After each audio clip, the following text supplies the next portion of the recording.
vision for transportation, mobility, and connectivity in the upstate, and we'll share updates on our Connecting the Future initiative. This is far from a beginning or even an ending step. In fact, keeping with the theme of this effort, we have traveled many miles over the last few months in our journey toward enhanced mobility in the upstate. And although we haven't broken any speed limits, we are traveling fast. And as you all know, fast is the operative word when we talk about the upstate. Our 10-county region is growing by leaps and bounds. Our speed and determination is bringing us closer to the future. Not only the future that we're approaching, but that future is coming at us fast. And that's what Connecting the Future is all about.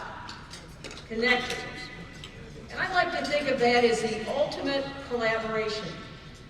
We're actively working with the future of what we want, and the future of what our communities need. If you want a quick glimpse of what the future looks like, listen to this.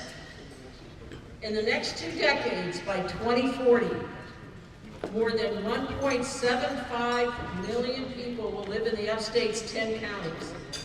That means an additional 320,000 residents, and we have to be prepared.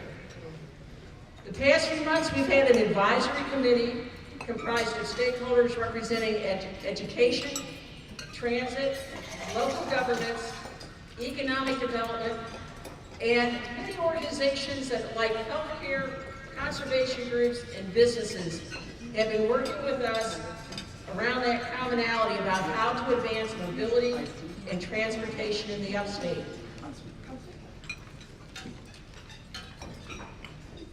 Developing a collective vision for mobility is not just about traffic congestion.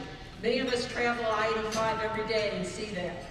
But it's really about ensuring that we plan for a future that provides accessibility for everyone to work and play. I want to thank our 4 Connecting the Future steering sponsors. They're Duke Energy, Collinsworth Funds, Jolly Foundation, and Michelin North America. Let's give them a round of applause, please.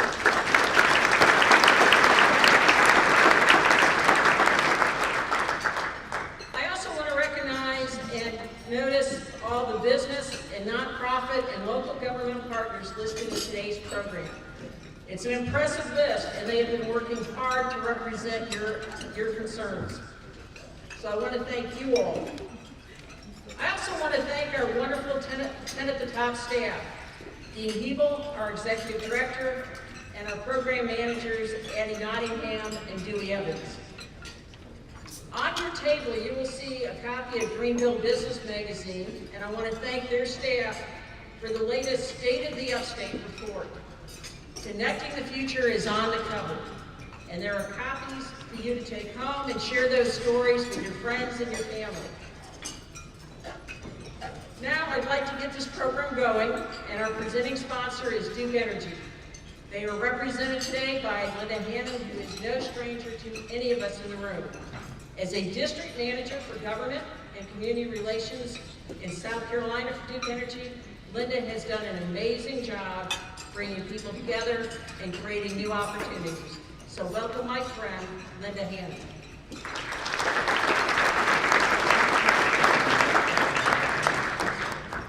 Good afternoon. I'd like to welcome you to Connecting Our Future Summit. Over the past several months, I've had the opportunity to participate on the advisory team. 10 at the top brought together a number of community leaders from all sectors to have a shared discussion of envisioning the future of transportation and mobility.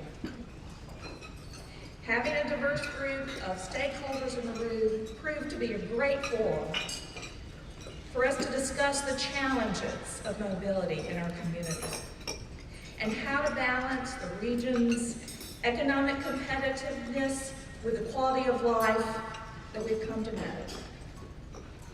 Duke Energy wanted to be at the table from the onset. It's a no-brainer for us.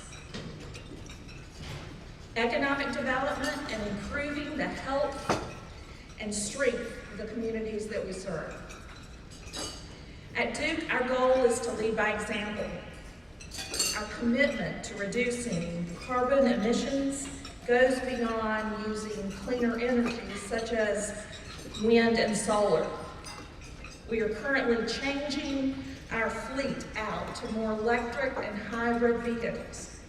We're making it easier for people, businesses, and government to use electric vehicles through our education and infrastructure. The mission of our electrification strategy team is to deliver valuable solutions that save customers money, decrease emissions, and stimulate the local economies we serve. Electrification for many of our larger customers span many applications, including port electrification, airport electrification, and electrical vehicles. All of these, again, reduce emissions, improve indoor air quality, and increase customer savings. Transportation plays a huge role in our electrification strategy.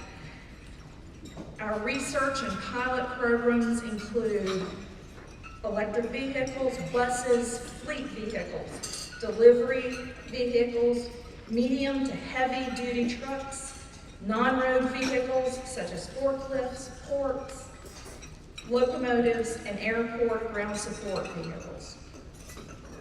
Sufficient infrastructure is a huge piece of the equation for improving the mobility of our communities.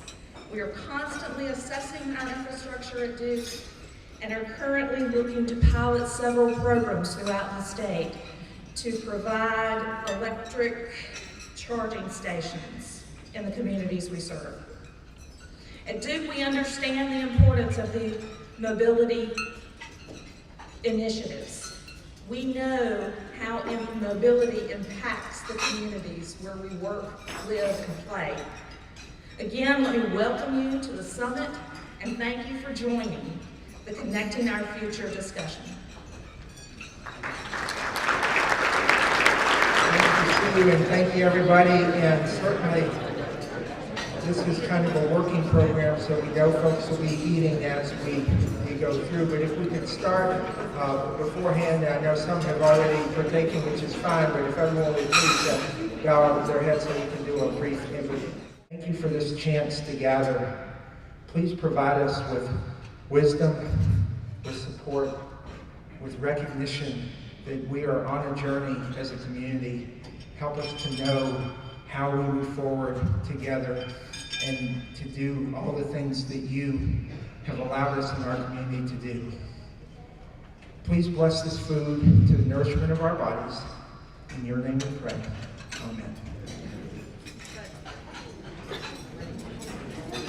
All right, well, thank you again. And I am Dean Hybl, Executive Director of 10 at the Top. And this process, as Linda and Sue laid out, is part of a long journey.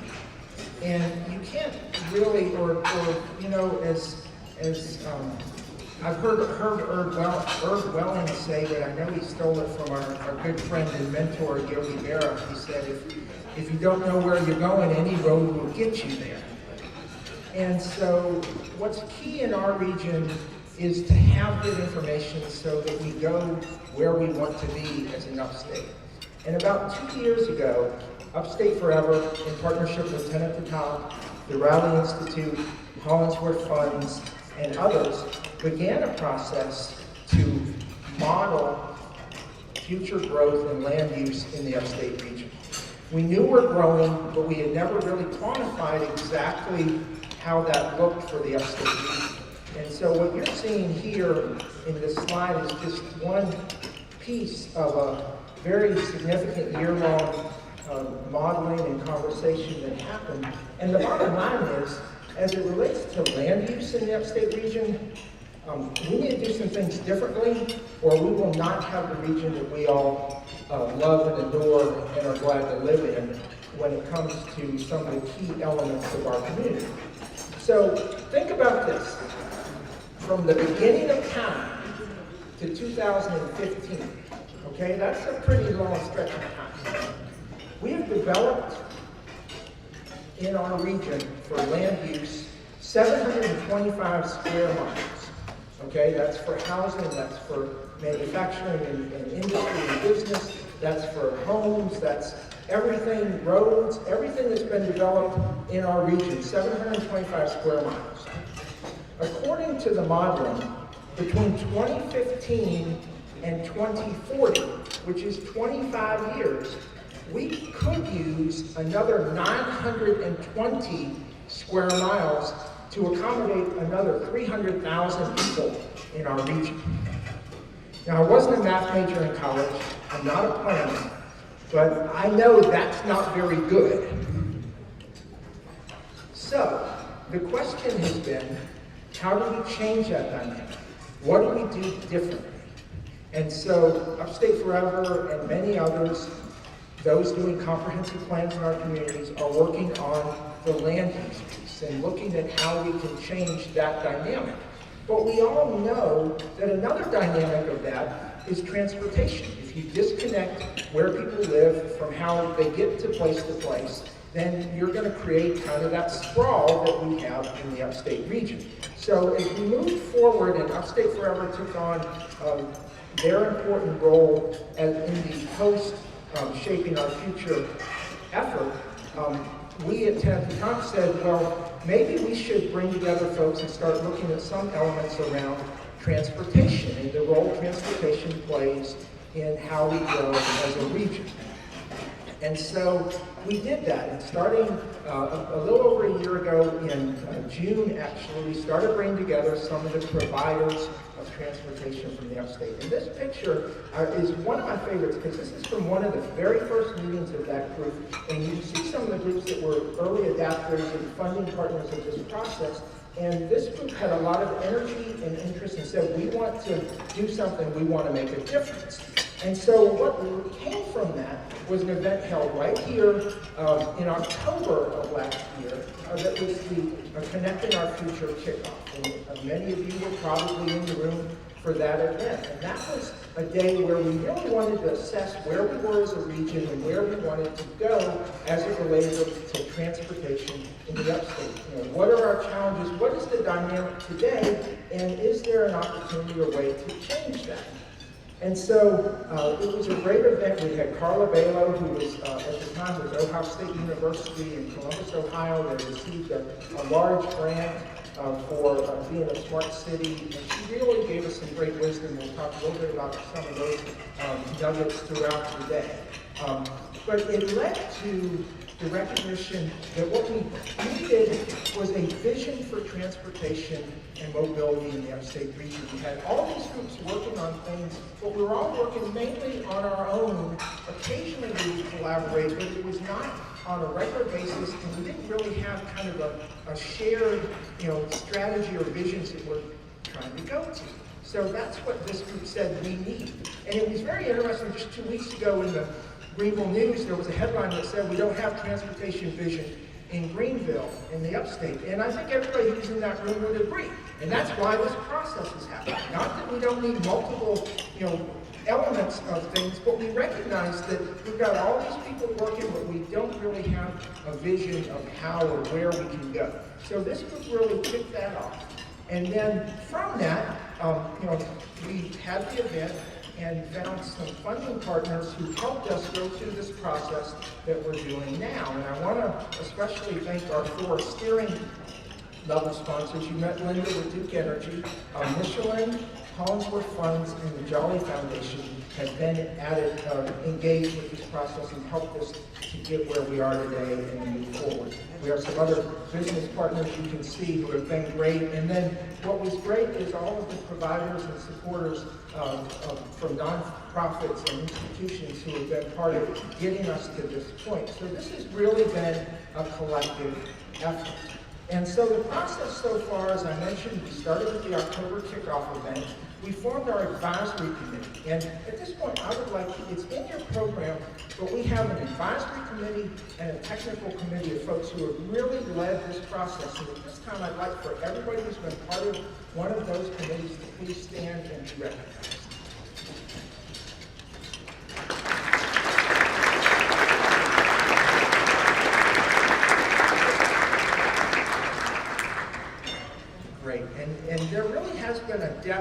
breadth of that group, and they have really helped energize and steer this process. So we were very fortunate. We had a consultant team from Kimley Horn that has led us throughout this, and you can see where we've gone to where we are today. But what's important to know is that this is part of a long journey. Today is not the conclusion of anything. It is a step in the process. We are concluding the element of having a vision that we hope will help guide us to move forward, but we know this is part of a process. And so we've structured our day-to-day as part of a journey, because we know that we have challenges as a region. We know that there are impacts, real-time, real-life impacts that businesses and individuals and communities are dealing with every single day. So we want to acknowledge and recognize them. Then we also, though, want to recognize that we have a lot of stuff going on. And so we want to talk about our region's efforts. Then we want to talk about what we've heard from our advisory and our technical committee, what we've heard from people through the idea exchange that we did that had over 100 people, probably some of you were there, what we've heard through the studies that have happened in our region moving forward. What have we heard as a community? And then once we talk about that, how do we achieve the vision and how do we move forward? So I appreciate you being here on this journey with us today, and I hope when we conclude that you will, as I do, believe that we are positioning ourselves to move forward together.